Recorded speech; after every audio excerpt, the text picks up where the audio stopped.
नमस्कार, आप देख रहे हैं भोजपुरी की ताज़ा खबरें भोजपुरी प्राइम वीडियो के यूट्यूब चैनल पर। भोजपुरी की ताज़ा खबरों के लिए सब्सक्राइब करें भोजपुरी प्राइम वीडियो को। खबर आ रही है हिट मशीन खेसारी लाल यादव जी की तरफ से फिल्म लिट्टी चोखा के बारे में।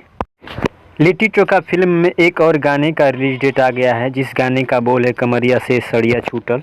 यह बहुत ही रोमांटिक सॉन्ग होने वाला है। इस गाने को रिलीज किया जाएगा कल सुबह यानी 3 दिसंबर सुबह 6 बजे इंटरटेन रंगीला के यूट्यूब चैनल पर।